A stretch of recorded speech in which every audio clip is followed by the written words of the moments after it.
14장 16절부터 18절입니다. 요한복음 14장 16절부터 18절, 페이지 172페이지. 요한복음 14장 16절부터 18절, 172페이지. 우리 한 절씩 읽고 마지막 절은 같이 읽겠습니다.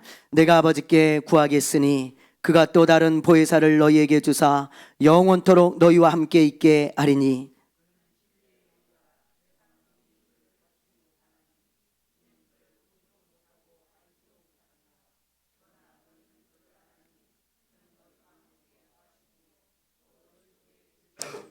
같이 합니다. 내가 너희를 고아와 같이 버려두지 아니하고. 아멘. 할렐루야. 요즘 튀르키예 지진 때문에 뭐 난리도 아니죠. 여러분들도 뭐 뉴스를 통해서 다 소식들을 들으셨겠지만 뭐 헤드라인에 지금 도배가 되고 있고요. 연일 안타까운 소식들이 들려오고 있습니다. 처음에 지진이 났을 때는요, 제가 뉴스를 딱 접했을 때 한 100여 명 사망했다 그랬었어요. 그래서 야 이거 많이 죽었다 그랬는데 다음 날이 되니까 2,000명, 또 시간이 지나니까 8,000명, 나중에는요 10,000명, 그저께는 20,000명, 그렇게 늘어나더라고요. 그리고 지금 추산으로 한 10만 명에서 20만 명가량이 지금 매몰되어 있는 것으로 지금 보이는데 얼마나 더 많은 인원이 죽을지 지금 모릅니다. 여러분, 우리가 이런 어려움을 당하고 있는 곳을 위해 기도해야 되겠죠. 여러분, 그래서 튀르키예를 위해서 간절한 마음으로 기도해 주시기를 바라요. 지금 제 카톡으로도요 선교사님 소식들이 계속 들어오고 있습니다. 튀르키예에 있는 선교사님들을 위해서 기도해 주라, 또 이런 상황이다 하면서 기도 부탁을 하고 있더라고요. 어떤 선교사님은 이 지진 지역에 가서 지금 뭐 구호 물품도 나눠주고 있고 여러 가지 어려움을 당한 사람들을 위해서 또 여러 가지로 돕고 있다고, 그런 선교사님들도 있고, 또 지진 피해 때문에 교회가 무너지고 그리고 다른 곳으로 피신해 있고 대피한 그런 분들도 있습니다. 여러분들 이 어려움을 잘 이겨내고 또 하루속히 또 구조되는 자들이 있도록 기도해 주시고, 또 이 어려움을 통해서 예수님 앞에 돌아올 수 있도록 기도해 주시기를 바라요. 그래도 그나마 다행인 것은 이 생존자들이 속속 지금 구조되고 있다는 것입니다. 우리나라 구조대도 지금 가가지고 한 5명, 뭐 6명 이렇게 구조를 했다 그러잖아요. 작은 인원이 아닙니다. 여러분, 생명을 한 사람이라도 구하면 얼마나 큰 일입니까? 근데 그렇게 많은 사람들의 생명을 구했다는 거 너무 감사한 일이죠. 그저께 뉴스를 보니까요, 이 어떤 신생아가 구조가 되었어요. 탯줄이 달린 채로 구조된 것을 제가 봤습니다. 사진 한번 보여주세요. 이 아이인데요, 탯줄을 달고 구조된 시리아 여아 아이가 있어요. 이 폐허 속에서 엄마가 지진이 일어나고 매몰이 됐는데 약 3시간 정도 지나고 나서 아이를 낳은 것으로 추정하고 있어요. 그래서 이 아이가 구조가 됐는데 온몸에 멍이 들어 있고요. 안타깝게도 엄마는 죽었습니다. 엄마는 이 아이를 낳고 죽었어요. 그리고 더 안타까운 것은 아빠와 가족들도 다 매몰이 돼가지고 전부 죽었어요. 그러니까 제가 이 아이를 보면서요, 참 다행이다. 그래도 저 아이라도 살아서 너무너무 감사하다. 너무 감사하다. 정말 그런 생각을 가졌는데, 한편으로는요 이런 생각이 드는 거예요. 저 아이가 이제 고아가 됐는데 어떻게 살아갈까? 세상을, 이 험한 세상을 저 아이 혼자 어떻게 살까? 너무 외롭고 힘들겠다. 그런 생각이 많이 들더라고요. 그러면서 제 마음이 많이 아팠습니다. 여러분, 하나님도요 이런 아이를 보면 마음 아파하세요. 마음 아파하세요. 성경에 보면 고아를 하나님께서 돌본다는 구절이 굉장히 많이 나옵니다. 굉장히 많이 나와요. 고아를 도와줘라. 고아를 긍휼히 여긴다. 또 고아를 업신여기지 말고 고아를 잘 대우해줘라. 괴롭히지 말아라. 이런 구절들이요 성경에 얼마나 많이 나오는지 몰라요. 그런 구절들을 보면 하나님께서 고아들을 얼마나 돌보고 계시고 마음을 쓰고 계신지를 알 수 있잖아요. 하나님의 마음도 이 아이를 보면서 너무너무 아프실 거예요. 고아는 마치 이런 사람이죠. 여러분, 우리가 볼 때도 또 하나님이 보실 때도 안타깝고 또 안쓰러운 사람들이 아닌가, 그런 생각이 많이 듭니다. 그래서 예수님은 우리에게 약속하시기를 너희를 고아처럼 내버려 두지 않는다고 약속하셨어요. 너희를 절대 내가 그래서 고아처럼 내버려 두지 않겠다, 그렇게 약속한 말씀이 오늘 우리가 읽은 이 요한복음 16장입니다. 자, 우리가 다시 한번 읽어볼까요? 요한복음 14장이네요. 16절이 아니고 16장이 아니고 14장, 우리 17절 18절인데 우리 한번 읽어볼까요? 17절 18절 다시 한번 시작. 영이라 세상은 능히 그를 받지 못하나니 이는 그를 보지도 못하고 알지도 못함이라.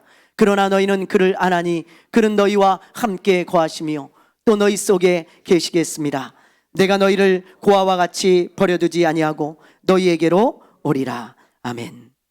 여기 보면 진리의 영이신 성령님을 세상 사람들은 보지도 못하고 알지도 못하고 받지도 못했다는 거예요. 그런데 믿는 자들 안에는 성령님이 함께 거하시고 함께 하십니다. 아멘입니까? 네. 지금 그렇게 약속하고 계시잖아요. 그래서 우리는 고아가 아니라는 거예요. 고아가 하나님의 영이 믿는 자들과 함께 하시기 때문에 고아가 아니다. 그래서 예수님이 이제 제자들에게 말씀하시기를 내가 너희를 절대로 고아처럼 내버려 두지 않겠다. 제자들에게만 약속한 게 아니고 그 제자들을 통해서 예수를 믿게 될 모든 사람들에게 약속하신 거예요. 내가 너희에게 반드시 하나님의 영 성령님을 보내서 그 안에 너희 안에 거하시게 할 것이다. 그래서 그 성령님이 너희와 함께 계시니 그 하나님이 함께 계시니 너희는 결코 고아가 아니다. 그런 약속을 하신 거예요. 그런데 때때로 믿는 자들에게 이런 의심이 들 때가 있어요. 여러분, 성령님이 우리와 함께하는 거 믿습니까? 믿습니까? 네, 저는 믿습니다. 근데 때때로 우리가 이런 의심을 할 때가 있어. 이런 생각을 할 때가 있어요. 분명히 성령님이 나와 함께 하신다 그랬고 믿는 자들 안에 성령님이 거하신다 그랬는데 근데 내 안에 성령님이 계신 것이 맞을까? 성령님이 정말 내 안에 계실까? 그런 의심이 들고 그런 생각이 들 때가 있어요. 여러분들, 그래서 종종 저에게 이렇게 묻는 분들이 계십니다. 목사님, 진짜 내 안에 성령님이 계실까요? 진짜 내 안에 성령님이 거하시는 거 맞나요? 그런 의심을 하고 그런 생각을 하시는 분들이 있어요. 저도 그럴 때가 있었고요. 또 우리 중에 그런 생각을 하시는 분들이 있을 줄로 압니다. 종종 있고요. 여러 사람들이 때로는 그런 생각에 사로잡히곤 합니다. 그렇다면 여러분, 내 안에 성령님이 진짜 계실까? 어떨 때 그런 의심이 들까요? 어떨 때? 제가 곰곰이 생각해 봤을 때 이런 경우인 것 같아요. 어떨 때냐면 첫째로 내가 신앙생활을 열심히 하지 못할 때, 그럴 때 그런 의심이 듭니다. 신앙생활이라는 것은요, 여러분, 항상 오르막만 있는 것은 아니죠. 내려갈 때도 있습니다. 내가요, 신앙생활을 열심히 하지 못할 때도 있어요. 그러나 또 그렇게 내려가다가도 또 다시 올라갈 때가 있다고요. 이 반복되는 게 신앙생활입니다. 누구나 그래요. 그런데 내가 내리막길에 있을 때, 신앙생활을 열심히 하지 못할 때 자꾸 그런 생각이 들어요. 어떤 생각이 드냐? 나는 성령님이 내 안에 진짜 계시나? 근데 내가 왜 이러지? 성령님이 나와 지금 함께 하시는 거 맞나? 성령님이 내 안에 진짜 계실까? 그런 생각이 들 때가 있습니다. 들 때가. 여러분, 사도행전을 보면 성령 받은 초대교회 성도들이 나오잖아요. 그런데 그 초대교회 성도들은요, 진짜 열심히 신앙생활 했어요. 날마다 마음을 같이 해서 성전에 모였다 그랬고요. 사도들의 가르침을 받아서 하나님의 말씀에 순종하고, 그리고 목숨을 걸고 나가서 정말 전도하고 흩어지면 선교하고 자기 것을 막 나눠주고, 심지어 예수님 때문에 감옥에 가고 매를 맞고 순교도 하고 그랬습니다. 이런 사람들을 보면서 말이죠, 정말 열심히잖아요, 신앙생활에. 그런 사람들과 나를 보면 나는 이거 성령 받은 사람이 맞나? 그런 생각이 들어요. 또 우리 주변에도 마찬가지잖아요. 우리 주변에도요, 이제 오르막길을 타서 신앙생활을 열심히 하는 분들이 주변에 있습니다. 그러면 그런 사람들을 보면 저분은 성령님이 함께 하시는 것 같고 성령님이 저분 안에 분명히 계시는 것 같아. 근데 나를 보면 내 모습은 왜 이러지? 왜 이렇게 뜨뜨미지근하고 왜 이렇게 열심히 사라졌을까? 그러면서 진짜 내 안에 성령님이 계시는 게 맞나? 그런 의심이 들 때가 있다는 거예요. 그런데 우리가 반드시 알아야 될 게 있습니다. 반드시 알아야 될 거. 내 안에 성령님이 계시다는 결정적인 증거, 가장 첫 번째 증거는 열심이 아니라는 거예요. 열심이. 예를 들면 여러분, 이단들도요, 종교적인 열심이 대단합니다. 그런 사람들이 굉장히 많아요. 종교적인 열심이 있는 사람들. 얼마 전에 제가 집에 있는데 초인종을 누가 누르더라고요. 그래서 누구지? 택배가 왔나? 그리고는 누구세요? 그랬더니 이렇게 통명하게 대답한 건 아니고요. 누구세요? 그랬더니 그 사람이 말하기를 하나님을 믿으십니까? 그러는 거예요. 그래서 저는 전도하는 사람인 줄 알고 저 크리스찬이라고, 예수 믿는 사람이다, 그랬어요. 그랬더니 혹시 그러면 어머니 하나님을 믿습니까? 그렇게 이야기를 하더라고요. 여러분 누군지 다 아시죠? 네, 그 정도는 여러분들 다 알고 계셔야 됩니다. 안상홍 증인회라는 곳이잖아요. 일명 하나님의 교회라는 이름을 씁니다. 하나님의 교회라는 이름을 쓰기 때문에 사람들은 그냥 교회인 줄 안다니까요. 예수 안 믿는 사람들, 또 이단에 대해서 잘 모르는 사람들은 그냥 교회인 줄 알아요. 하나님의 교회, 그냥 교회 이름인 줄 알아. 친구들 교회, 무슨 교회, 그런 것처럼. 그런데 그게 아니에요.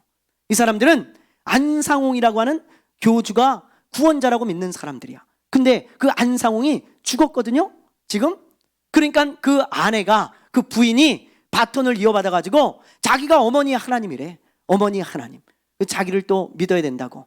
자기 남편뿐만이 아니고.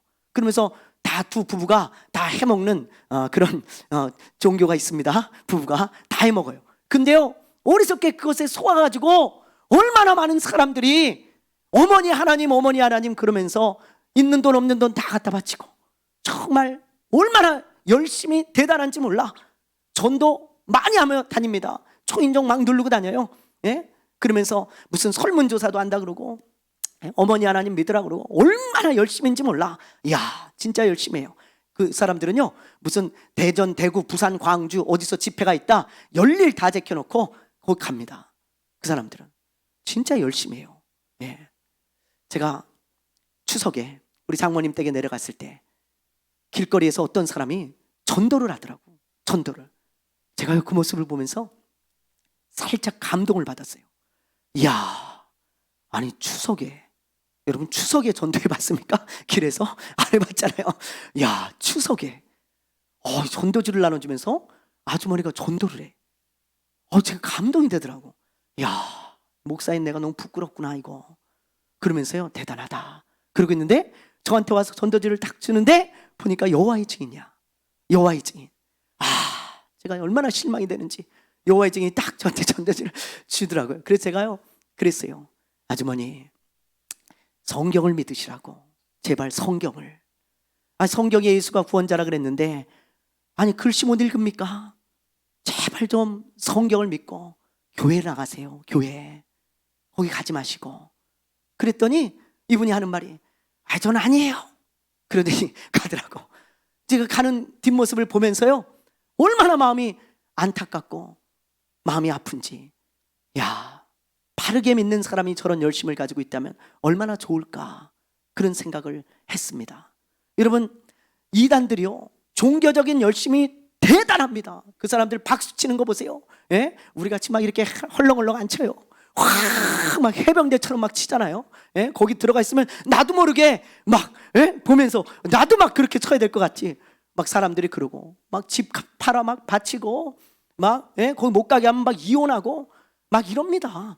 근데 그 사람들이 성령이 있는 사람들이냐고? 아니잖아요. 그 사람들은 성령을 받지도 못하고 알지도 못하고 오히려 성령을 대적하는 사람들이에요. 대적하는 사람들. 그런데 그런 종교적인 열심이 있다 이 말이에요. 그런데 여러분, 크리스찬들도 마찬가지예요. 크리스찬들도 성령을 받지 않았는데 종교적인 열심이 있을 수 있습니다. 종교적인 얼마든지 있을 수 있어요. 얼마든지. 어떤 목사님이 이런 이야기를 해주시더라고요. 장로님이 아프셔가지고 병원에 입원을 했어요. 그래서 목사님이 신방을 갔어요. 장로님한테 이런저런 이야기를 하는데 장로님이 그러시더래. 목사님, 제가 사실은 고백할 게 있습니다. 뭡니까? 제가 사실은 예수님이 믿어지지가 않습니다. 제가 하나님 앞에 갈 때가 되었는데, 연세가 많으신 분이었답니다. 하나님 앞에 갈 때가 되었는데 제가 이 모습으로 하나님 앞에 못 갈 것 같아요. 예수님이 믿어지지가 않아요. 목사님, 저 좀 도와주세요. 그러더라는 거예요. 이제 죽음의 문턱에 앞에 가니까 진실로 목사님한테 그때서야 고백을 하더라는 거예요. 목사님이 너무 깜짝 놀랐죠. 저 같아도 놀랐을 것 같아요. 장로님인데 교회에. 그 목사님이요 이렇게 물었대요. 아니 장로님, 근데 어떻게 장로님까지 그렇게 직분을 받으셨습니까? 그러니까 이분이 하는 말이 기가 막혀. 뭐라 그러냐면, 제가 교회를 그냥 교회가 너무 좋아서 교회를 꾸준히 다니고 봉사 좀 하고 그러니까 집사 직분 받으라 그러고, 그리고 또 좀 되니까 한수 집사 받으라 그러고, 좀 되니까 장로 직분 받으라 그래서 그냥 받았다고. 근데 믿어지지가 않는다고 그렇게 고백을 하더라는 거예요. 그래서 이 목사님이 예수님을 다시 전하고 영접 기도를 해드렸다는 거예요. 그 병원에서. 그랬더니 마음이 평안해지더래요. 여러분, 이런 사람들이 교회 안에 많습니다. 많아요. 또 저를 가리킨 교수님이 한 분 계세요. 신학교에서. 이분은 신학생들한테 말씀을 전할 기회가 생기잖아요. 신학생들한테. 그럼 반드시 성령 받고 거듭나라는 설교를 한답니다. 그리고 성령 받을 사람들 앞으로 나오라고 초청을 한대요. 우리가 생각할 때 여러분, 신학교에 성령 받지 않고 올까? 신학교에? 그런 생각을 너무 많이 하잖아요. 저 같아도 그렇고 여러분 같아도 그렇잖아요. 목회자가 되겠다는 사람들이 신학교에 오는데 대부분. 그런데 성령 받지 않고 올까? 그런 사람 생각을 안 해봤어요. 그렇죠? 근데 이 교수님이 그래요. 내가 그렇게 초청을 하면 많은 사람들이 올라온다는 거예요. 많은 사람들이 올라와서, 목사님, 저 성령을 안 받았습니다. 거듭나지 못한 것 같습니다. 그러면서 기도해달라 그런다는 거예요. 신학교인데. 제가 깜짝 놀랐어요. 그 이야기를 듣고. 그 교수님도 깜짝 놀랐겠지만 저도 깜짝 놀랐어요. 신학교가 이렇구나. 신학교가. 여러분, 목사 중에 성령 안 받은 사람 있습니다. 여러분, 잘 분별하셔야 돼요. 그런 사람들은 메시지가 달라요. 메시지가 철학적이고 도덕적이고 그리고 세상적이고 인간적입니다. 여러분, 좋은 이야기들 많이 해요. 좋은 이야기들, 사람들의 비유를 맞추는 그런 이야기들, 그런 메시지들 너무 많이 합니다. 너무 많이. 여러분, 잘 분별하셔야 돼. 목사가 성령을 안 받았다? 재앙입니다. 재앙. 너무 큰 재앙이에요. 이것은 소경이 소경을 인도하는 그런 것과 같아. 여러분, 이런 사람들이 교회 안에 있다고요. 근데 이런 사람들이 열심히 없냐? 열심히 한다니까요. 아까 그 장로님도 열심히 봉사하고 교회가 너무 좋아서 열심히 다녔다는 거야. 열심은 있을 수 있어요. 근데 성령을 못 받은 사람이 있다.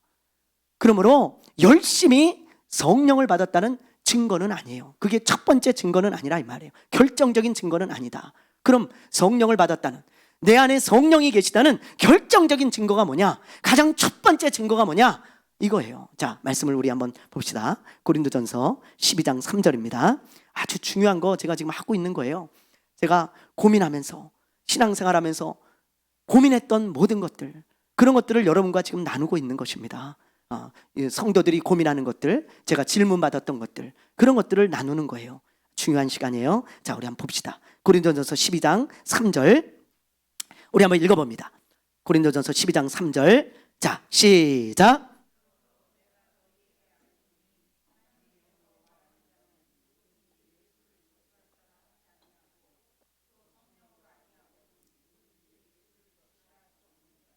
아멘. 보세요. 성령님이 내 안에 계시지 않으면 누구든지 단 한 사람도, 그런 뜻입니다. 단 한 사람도 예수를 뭐라고 할 수 없어요? 뭐라고 할 수 없어요? 주라고 할 수 없다는 거예요. 주님이라 할 수 없다. 이 말이 무슨 말이냐면 성령을 받지 않고는, 성령이 내 안에 거하지 않고는 예수님을 주님으로 믿을 수 없다는 말이에요. 구원자로 믿을 수 없고 고백할 수 없다는 말입니다. 당연히 진실로 고백하고 진실로 믿는 것을 말해요. 그냥 나 예수 믿어요, 예수님 내 주님이죠, 그런 걸 말하는 게 아니고 진심으로 믿어지는 거, 그걸 말하는 거예요. 믿어지는 거. 그래서 성령 받은 사람의 특징은요, 믿어지는 것입니다. 믿어지는 거. 그냥 예수님이 믿어져요. 예수님이 나를 위해 십자가에서 죽으시고, 예수님이 부활하시고, 예수님이 나의 구원자가 되고, 그런 것들이요 그냥 믿어지는 거예요. 억지로 믿으려고 해서 믿는 게 아니고 그냥 믿어져. 그게 확신이 있다 이 말이에요. 확신이. 그래서 예수님에 대한 확신, 구원에 대한 확신이 생겨요. 성령 받은 사람의 특징입니다. 그게 가장 첫 번째 성령이 안에 계신 사람들의 특징이라 이 말이에요. 믿어지는 거, 믿어지는 거.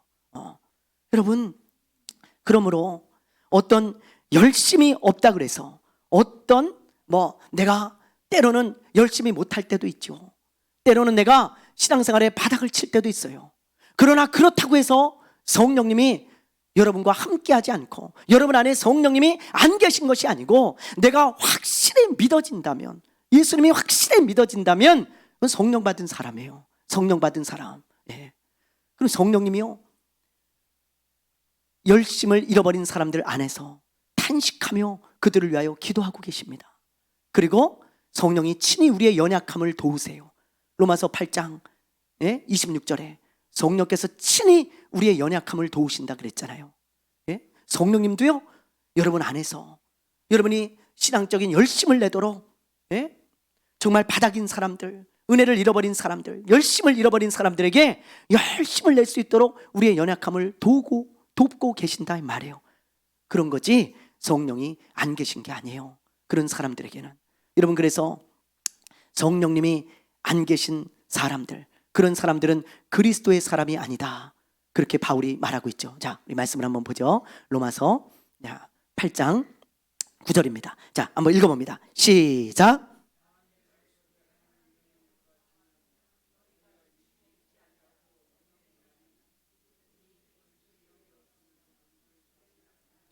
아멘. 보세요.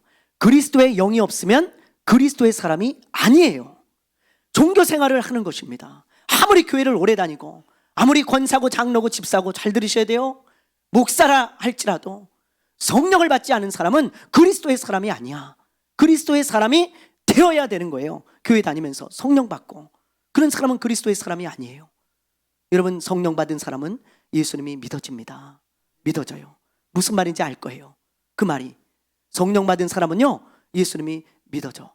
그래서 믿는 자 안에 성령이 거하신다, 그렇게 말씀하고 있는 거예요. 혹시 여러분 이 중에 요즘 신앙생활을 열심히 하지 못하기 때문에 내 안에 성령님이 진짜 계실까, 진짜 성령님이 내 안에 계신 거 맞나, 그런 고민을 하고 있는 분이 있습니까? 그런 의심을 하고 있는 분이 있습니까? 혹시 이 메시지를 온라인으로 듣는 성도들 중에 그런 고민을 하고 있는 사람들이 있습니까? 당신이 예수님을 진짜로 믿고 있다면, 예수님이 정말 믿어진다면 당신 안에 성령님이 계십니다. 그리고 그 성령님은 여러분의 연약함을 돕고 계시고, 여러분들이 일어날 수 있도록 여러분들을 응원하시고 위로하시고 여러분 안에서 탄식함으로 기도하고 계신다는 거, 그것을 잊지 마시기 바랍니다. 믿는 자 안에 성령님이 계세요. 이것이 첫 번째고요. 내 안에 성령님이 계실까 의심하는 두 번째 이유가 있습니다. 내 안에 성령님이 진짜 계신가, 그렇게 의심할 때가 언제냐면요, 저의 경우에는 그랬어요.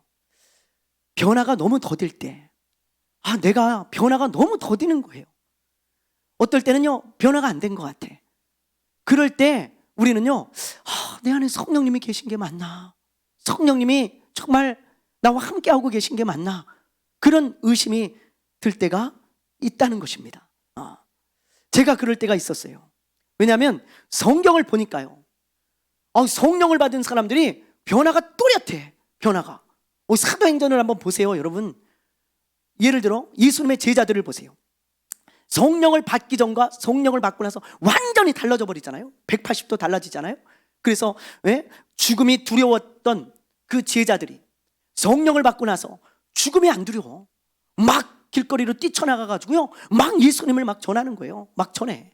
그리고요, 밤낮 누가 크냐 싸웠던 그 교만한 사람들이 겸손해지더라고. 서로 섬겨. 그리고요, 막 자기 욕심에 취해가지고 내 거 하던 사람들이 다 나눠주기 시작해. 성령 받으니까 변화가요 너무 또렷한 거예요. 제가 성경을 보니까. 근데 나는 보니까 성령을 받았는데, 야, 이렇게 변화가 안 되지. 이렇게 변화가 더디지. 내가 변화되는 것이라고는 뱃살이 나오고, 그리고 흰머리가 늘어나는 거, 그밖에 없더라고. 점점. 그러니까 그런 모습을 보면서, 야, 내가 이거 성령 받은 거 맞나? 내 안에 성령님이 계시는 거 맞나? 그런 의심이 들 때가 있었습니다. 저도. 여러분, 그런데 제가 나중에 성경을 보면서 깨달았어요. 변화가 더디더라도 그 안에 성령님이 안 계신 것이 아니라는 것을 제가 성경을 보면서 또 깨달았어요. 그런 의심을 하다가 변화가 더딜지라도요, 하나님의 자녀답게 변화되고자 하는 열망이 있고 소원이 있는 사람은 성령 받은 사람입니다. 그 사람은 변화가 더딜 수 있어요. 어떤 사람은요, 변화가요 정말 더디는 사람이 있어요. 그런데 그렇다고 해서 그 안에 성령이 안 계신 게 아니고 그 사람 안에 열망이 있는가를 봐야 돼요. 변화되고자 하는 열망이 있는가? 하나님의 자녀답게 내가 살고자 하는 열망이 있고 하나님을 기쁘게 하고자 하는 그런 열망이 있는가? 그런 열망이 있다면 그 안에 성령이 계신 거예요. 그 안에 성령이. 상식적으로 여러분 한번 생각해 보세요. 상식적으로 내 안에 하나님의 영이신 성령님이 안 계신다면 하나님의 자녀답게 살고자 하는 마음이 있을까요? 마음이 있을까요? 절대 그럴 수 없습니다. 절대. 제가요, 예수님을 믿기 전, 그러니까 성령을 받기 전에는 1%가 뭡니까? 단 한 번도 0.1%도 하나님의 자녀답게 살고 싶다, 그런 마음 들지 않았습니다. 하나님을 기쁘게 그런 거 전혀 없었어요. 오직 예수 안 믿을 때 내 마음은요, 성령 받기 전에 제 마음은요, 나를 기쁘게 하는 거예요. 내 마음대로 사는 거예요. 그런 거지 하나님의 뜻대로 사는 그런 거 전혀 없습니다. 전혀 없어. 근데 성령 받은 사람은요, 그런 열망이 있어요. 그런 열망이. 제가 성령을 받으니까 그런 열망이 이 안에서요 얼마나 올라오는지 너무 강렬한 거예요. 너무 강렬해. 30년이 지났는데도 제가 예수 믿은 지 지금도 열망이 끊임없이 올라와요. 하나님의 자녀대로, 자녀답게 살고 싶어요. 예수님을 기쁘게 하는 그런 사람이 되고 싶어요. 그 열망이요 끊어지질 않는 거예요. 끊어지질 않아. 이게 바로 성령님이 주시는 열망입니다. 내 안에서 그런 열망이 나오겠어요? 그런 소원이 나오겠어요? 절대 나올 수 없어요. 사람에게서는 그런 열망이 나오지 않습니다. 하나님의 성령으로부터만 나오는 거예요. 나오는 거예요. 그래서 바울은 이런 고백을 했습니다. 이런 고백을. 여러분 로마서 7장 21절부터 우리 24절까지 말씀을 한번 봅시다. 자, 우리 한번 읽어보겠습니다. 큰 소리로 시작. 그러므로 내가 한 법을 깨달았노니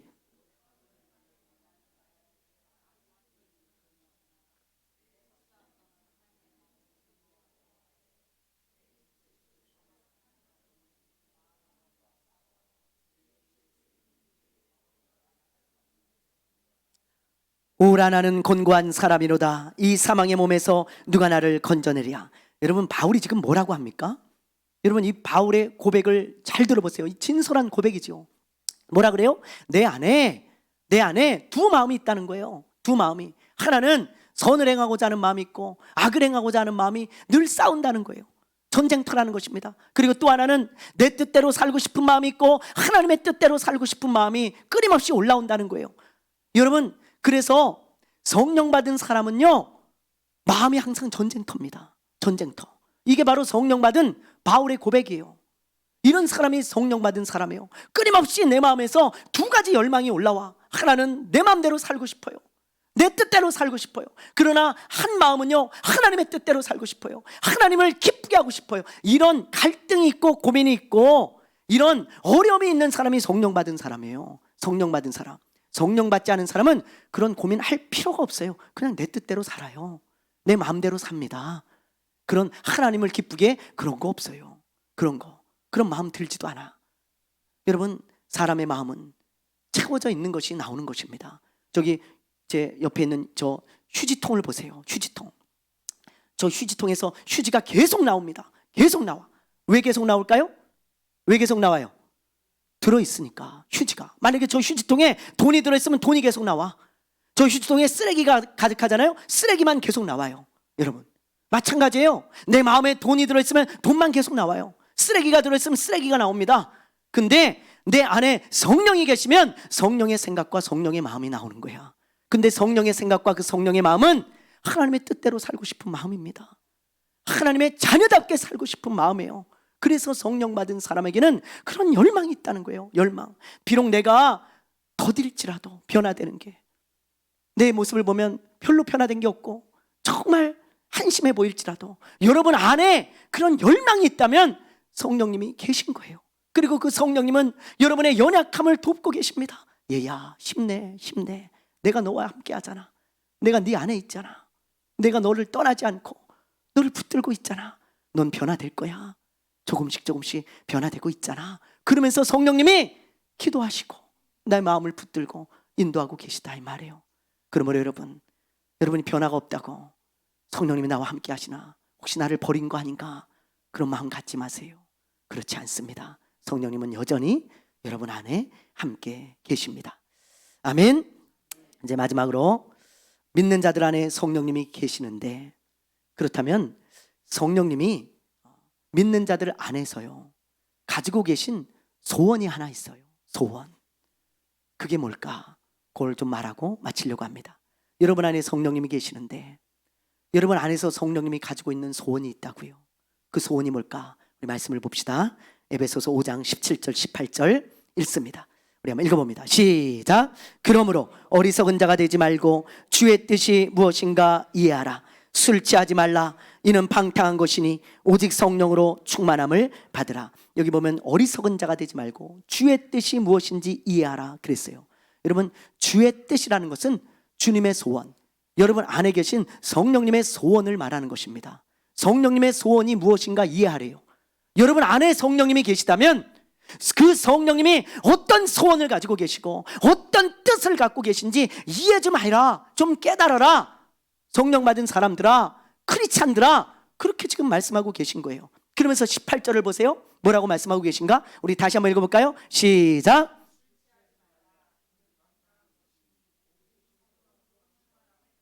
아멘. 세상에 취하지 말고 다른 것에 취하지 말고 성령의 충만함을 받기를 원한다는 거예요. 여러분 안에 성령님이 정말 여러분의 마음을 완전히 장악하고 지배하고 다스려서 성령의 사람이 되기를 간절히 원하고 계신 것입니다. 그게 여러분 안에 계신 성령님의 소원이에요. 소원. 내 소원이 있다 얘야. 늘 우리에게 말씀하세요. 우리 안에 계신 성령님께서. 뭡니까? 성령님, 나는 네가 성령으로 충만한 사람이 되기를 원한다. 나에게 온전히 붙들리고 온전히 내가 너를 잡고 쓰기를 원하고 온전히 내가 너를 채우기를 원해. 그래서 네가 성령으로 충만해서 하나님의 자녀다운 자녀가 되기를 원한다. 그게 성령님의 소원이에요. 갖고 계신 우리 안에서. 사랑하는 여러분, 진실로 예수를 믿는 그런 사람들, 성령님이 그 안에 계십니다. 그 안에 계세요. 여러분, 여러분의 신앙이 지금 열심을 좀 잃어버렸다고 너무 낙심하지 마세요. 여러분 안에 성령님이 계시니 다시 일어날 거예요. 다시 일어날 거예요. 성령이 계시다는 증거는 열심이 아닙니다. 내가 예수가 믿어지는가입니다. 여러분 믿어진다면 성령님이 여러분 안에서 응원하고 계시고 함께하고 계세요. 그리고 여러분이 변화가 더디다고 너무 낙심하고 성령님이 계시나 그러지 마세요. 성령님은 여러분 안에서 여러분을 조금씩 조금씩 변화시키고 계시고 여러분에게 그런 열망을 주어서 여러분을 하여금 하나님의 자녀답게 살아가게 하십니다. 그리고 그 성령님은 여러분이 성령 충만한 사람이 되기를 누구보다 원하세요. 누구보다. 그래서 성령께 사로잡힌 사람들이 되기를 간절히 바라고 계십니다. 오늘 이 시간에 아직 성령을 받지 않은 분이 있다면 기도하시길 바라요. 꼭 종교 생활하지 말고 꼭 기도하세요. 성령님, 나에게 오십시오. 그리고 내가 예수가 믿어지기를 원합니다. 하나님의 자녀답게 살아가고자 하는 열망이 있기를 원합니다. 성령님 나에게 오십시오. 기도하시고, 혹시 성령의 충만함을 갈망하는 사람들, 여러분 오늘 이 시간에 기도합시다. 성령님 나를 충만하게 해주십시오. 충만하게 해주십시오. 성령 받은 사람들은 충만을 간구하며 나가기를 바랍니다. 오늘 찬양하고 기도하겠습니다.